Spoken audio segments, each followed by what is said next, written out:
জাতীয় সংসদ ভবন দেখা যাচ্ছে, এই যে দেখুন জাতীয় সংসদ ভবন এই পিছন থেকে আজকে আপনাদের দেখাচ্ছি, বাট সামনে যাইনি। এই যে দেখুন এই জায়গা ভাইয়াটা তার শক্তি প্রবল দেখছে কতটুকু, বাট কি সুন্দর রাস্তাঘাট দেখুন। তো রবিন খান ব্লগ পেজে পাশেই থাকুন, আর আমি রবিন খান আপনাদেরকে প্রতিদিন নতুন নতুন জায়গা ঘুরে ঘুরে দেখাবো। আমার সাথেই থাকুন নতুন নতুন জায়গা লোকেশন চেনার জন্য, সুন্দর সুন্দর লোকেশন দেখার জন্য আমার সাথেই থাকুন। তো সংসদ ভবন থেকে আজকে সংসদ ভবনের পিছন থেকে আপনাদের সাথে হাজির আছি আমি রবিন খান। দেখুন আজকে অনেক মানুষজন আছে এখানে, বাট ভিড়ভাড়টাও মোটামুটি ভালোই।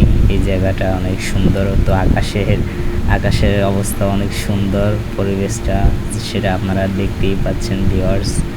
তো আমি বেশি আর কথা বাড়াবো না। দেখুন এখানে খাবার দাবার সমস্ত কিছুই পেয়ে যাবেন মনোরম পরিবেশের মাঝখানে। তো তাছাড়া এই নদীর পাড়ে বৈশা বৈশা জিলে পারে মানে আড্ডাও দিতে পারবেন, মনোরম পরিবেশে খাবারও খাইতে পারবেন চাইলে, সমস্ত ব্যবস্থাই আছে এখানে। এই যে দেখুন মানুষজন নিরিবিলি বসে আছে ফ্যামিলি নিয়ে, বাট ঘুরতে আসছে। অনেক সুন্দর ওয়েদার। তো চাইলে ফ্যামিলি ফ্রেন্ডস বন্ধুবান্ধব সবাই আসতে পারেন। তো ভালো থাকবেন, সুস্থ থাকবেন, রবিন খান ব্লগ পেজে পাশেই থাকবেন। সবাই অপেক্ষা করুন পরবর্তী ভিডিওর জন্য, আগামীকালকের জন্য। সবাই ভালো থাকবেন, সুস্থ থাকবেন। আল্লাহ হাফেজ।